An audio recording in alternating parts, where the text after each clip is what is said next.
हरि ओम। षट्पंचाशत्तमोऽध्यायः। राजा का आस्तिक को वर देने के लिए तैयार होना, तक्षक नाग की व्याकुलता तथा आस्तिक का वर मांगना। जन्मेजय ने कहा, ब्राह्मणों, यह बालक है तो भी वृद्ध पुरुषों के समान बात करता है, इसलिए मैं इसे बालक नहीं वृद्ध मानता हूं और इसको वर देना चाहता हूं। इस विषय में आप लोग अच्छी तरह विचार करके अपनी सम्मति दें। सदस्यों ने कहा, ब्राह्मण यदि बालक हो तो भी यहाँ राजाओं के लिए सम्माननीय ही है। यदि वह विद्वान हो तब तो कहना ही क्या है। अतः यह ब्राह्मण बालक आज आपसे यथोचित रीत से अपनी संपूर्ण कामनाओं को पाने के योग्य है, किंतु वर देने से पहले तक्षक नाग चाहे जैसे भी शीघ्रता पूर्वक हमारे पास आ पहुंचे, वैसा उपाय करना चाहिए।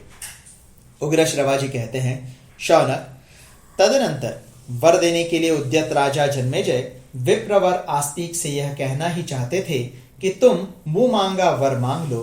इतने में ही होता, जिसका मन अधिक प्रसन्न नहीं था, बोल उठा, हमारे इस यज्ञ कर्म में तक्षक नाग तो अभी तक आया ही नहीं। जन्मेजय ने कहा, ब्राह्मणों, जैसे भी यह कर्म पूरा हो जाए और जिस प्रकार भी तक्षक नाग शीघ्र यहाँ आ जाए, आप लोग पूरी शक्ति लगाकर वैसा ही प्रयत्न कीजिए, क्योंकि मेरा असली शत्रु तो वही है।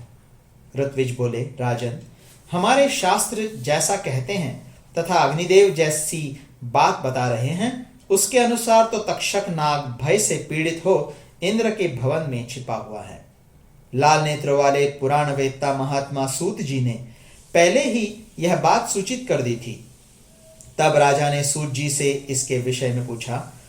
पूछने पर उन्होंने राजा से कहा, नरदेव, ब्राह्मण लोग जैसी बात कर रहे हैं वह ठीक वैसी ही है। राजन, पुराण को जानकर मैं यह कह रहा हूं कि इंद्र ने तक्षक को वर दिया है। नागराज, तुम यहां मेरे समीप सुरक्षित होकर रहो, सर्पसत्र की आग तुम्हें नहीं जला सकती। यह सुनकर यज्ञ की दीक्षा ग्रहण करने वाले यजमान राजा जन्मेजय संतप्त हो उठे और कर्म के समय होता को इंद्र सहित तक्षक नाग का आकर्षण करने के लिए प्रेरित करने लगे। तब होता ने एकाग्रचित्त होकर मंत्रों द्वारा इंद्र सहित तक्षक का आवाहन किया। तब स्वयं देवराज इंद्र विमान पर बैठकर आकाश मार्ग से चल पड़े। उस समय संपूर्ण देवता सब ओर से घेर कर उन महानुभाव इंद्र की स्तुति कर रहे थे। अप्सराएं, मेघ और विद्याधर भी उनके पीछे पीछे आ रहे थे।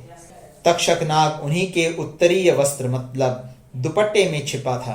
भय से उद्विग्न होने के कारण तक्षक को तनिक भी चैन नहीं आता था। इधर राजा जन्मेजय तक्षक का नाश चाहते हुए कुपित होकर पुनः मंत्रवेत्ता ब्राह्मणों से बोले। जन्मेजय ने कहा, विप्रगण, यदि तक्षक नाग इंद्र के विमान में छिपा हुआ है तो उसे इंद्र के साथ ही अग्नि में गिरा दो। उग्र श्रवाजी कहते हैं, राजा जन्मेजय के द्वारा इस प्रकार तक्षक की आहुति के लिए प्रेरित होता ने इंद्र के समीपवर्ती तक्षक नाग का अग्नि में आवाहन किया, उसके नाम की आहुति डाली। इस प्रकार आहुति दी जाने पर क्षण भर में इंद्र सहित तक्षक नाग आकाश में दिखाई दिया। उस समय उसे बड़ी पीड़ा हो रही थी। उस यज्ञ को देखते ही इंद्र अत्यंत भयभीत हो उठे और तक्षक नाग को वहीं छोड़कर बड़ी घबराहट के साथ अपने भवन को ही चलते बने। इंद्र के चले जाने पर नागराज तक्षक भय से मोहित हो मंत्र शक्ति से खींचकर विवशता पूर्वक अग्नि की ज्वाला के समीप आने लगा। ऋत्विजों ने कहा, राजेंद्र, आपका यह यज्ञ कर्म विधि पूर्वक संपन्न हो रहा है। अब आप इन विप्रवर आस्तिक को मनोवांछित वर दे सकते हैं।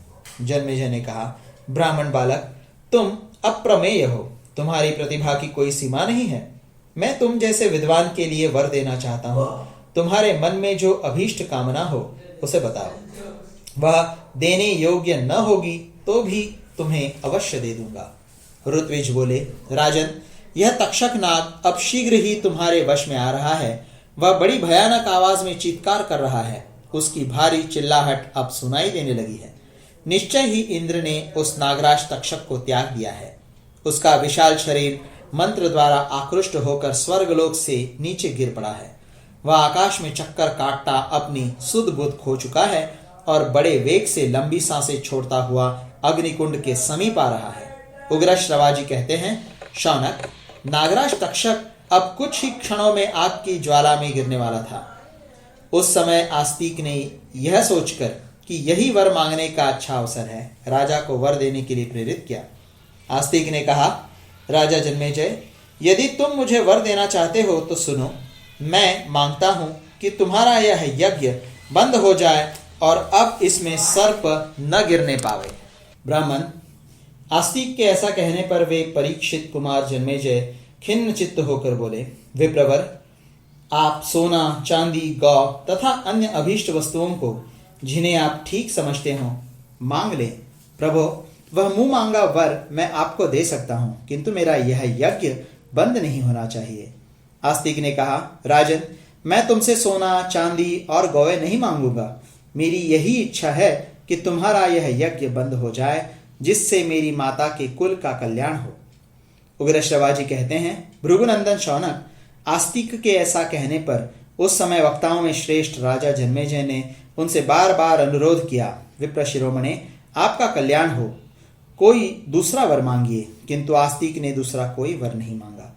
तब संपूर्ण वेद वेदता सभासदों ने एक साथ संगठित होकर राजा से कहा, ब्राह्मण को स्वीकार किया हुआ वर मिलना ही चाहिए।